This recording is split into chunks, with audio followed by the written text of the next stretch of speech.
Very exciting day here.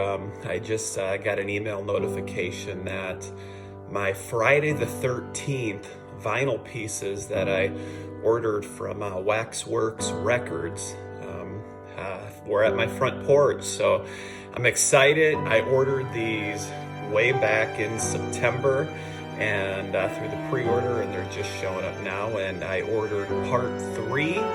And I also ordered part 6, which was released for the first time. So this is my first Friday the 13th vinyl that I've actually gotten the first pressing from. I also did get part 4 and part 5. I found them in a record store, but part 1 was a re-release. Part 2, I do have the first release. I did have to get it off eBay.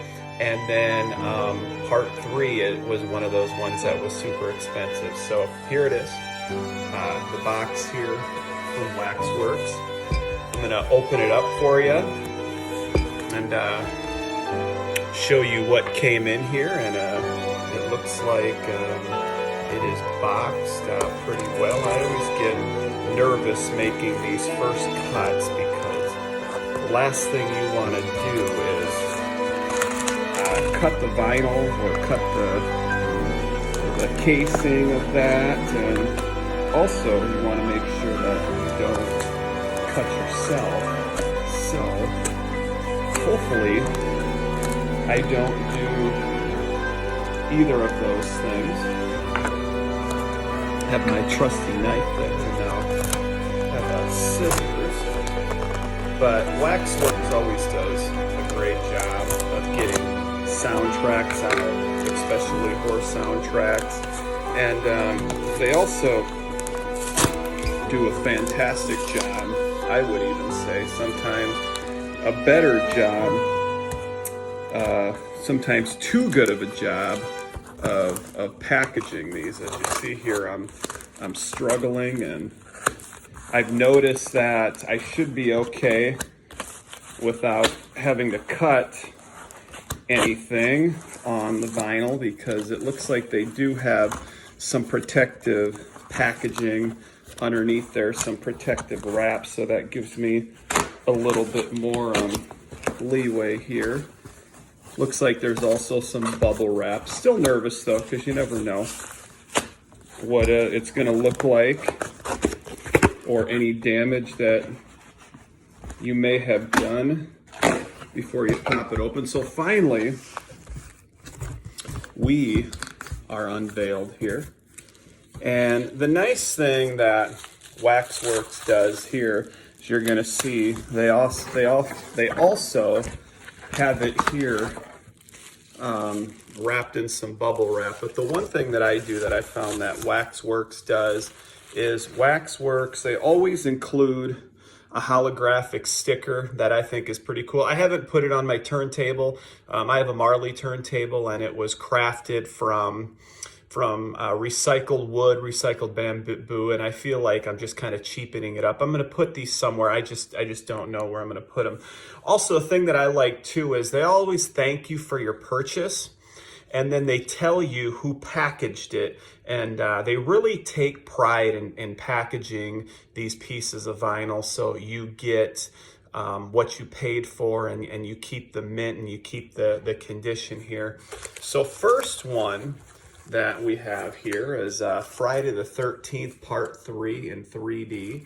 And when I do turn it there, you do see that yes, there is some holographic things that are going on. And then part 6, and this was the one that was just released here for the first time. And to be honest with you, this is my favorite Friday the 13th of all time. I think CJ Graham does a great job. The director, Tom McLaughlin, does a fantastic job. It's got some great horror in there. It's got some great scares.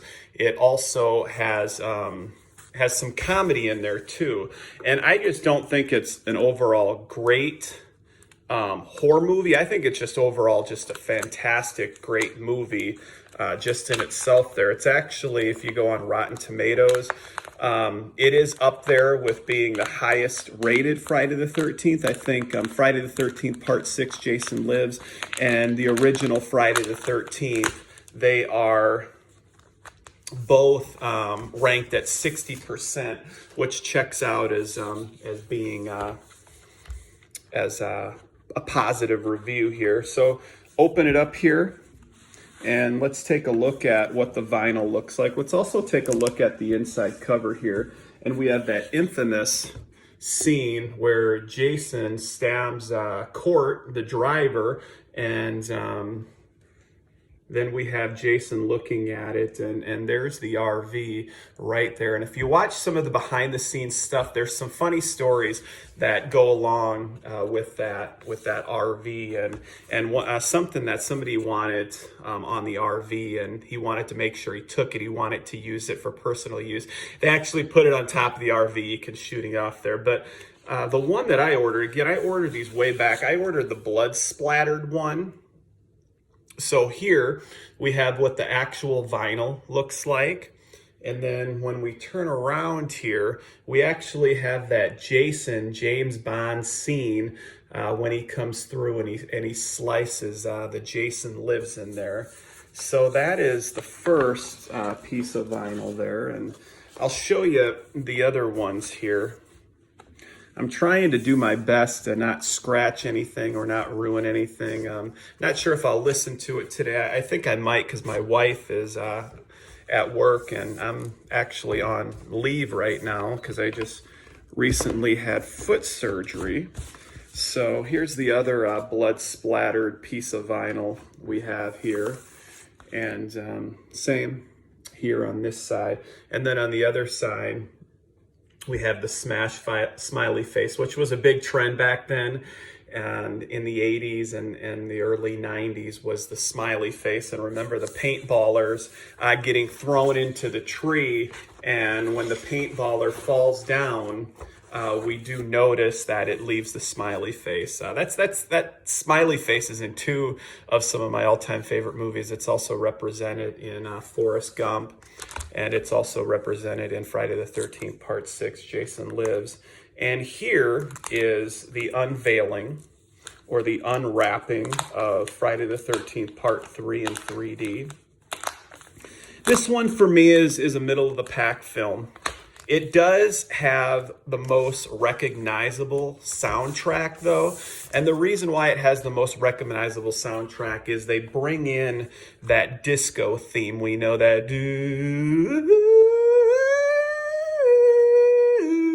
I just watched it. I did a terrible job at it. Wish I could do a little bit better. But right here, we have that holographic Friday the 13th, Jason coming through you. And it says, Dimension gets a new tear. And this was the one that I was really excited to get. The first pressing of this, if you try to get it on eBay or Discogs, it's going to run you anywhere from 80 to 250 bucks. But here is... We got Camp Crystal Lake there. We got our waxworks, and I did the blood splatter one. And then here, we just have that spooky eye just staring at you right there. So that's the first disc. While I'm getting the next disc out, I would like to say that the one disappointing thing for me about the Friday the 13th Part 6 Jason Lives vinyl is the Alice Cooper song, He's Back. The Man Behind the Mask is not included. That's actually on Alice Cooper's Constricted album. Good song, not a great song, but it's a good song. But it was disappointing to see that it was not included there. And here's the other piece of vinyl. The other one said Camp Crystal Lake. This one says Higgins Haven on it. If you notice, they're real close. And then this one here, it has a bloody eye. So I'm not sure if that's Vera when she got shot with the spear gun, or if that was, I'm drawing a blank here. I can't remember what his name was. I just watched it the other day, but the guy whose head got squashed and his eye came out, and it was a great 3D effect. But all of these are by Harry Manfredini. who did a fantastic job. Here's that inside cover work. We got Jason there unmasked, and then we have him holding a head there, unsure of who that is. And then we have Jason's mom right there at the end, coming out to recreate that jump scare that they had that was so famous from part 1, and kind of a rip off of what happened in part 2. But I think I'm going to pop in the part 3 and give that one a listen to, because that one definitely does have the strangest sounding Friday the 13th soundtrack. I'm not sure if it's the best soundtrack, but it is definitely the one that stands out most to fans. So thank you for the watch. I'm going to just be putting some reviews on here. I'm just kind of all over the place. Vinyl, nacho reviews, food reviews. I'm just trying to find my niche here. So give a like if you'd like. Give a subscribe. I hope to put new content up there daily. But this was the unwrapping, the unveiling of Waxworks vinyl records of Friday the 13th Part 3 in 3D. And Friday the 13th, Part 6, Jason Lives. Everybody have an outstanding day. Hope you enjoyed Friday the 13th.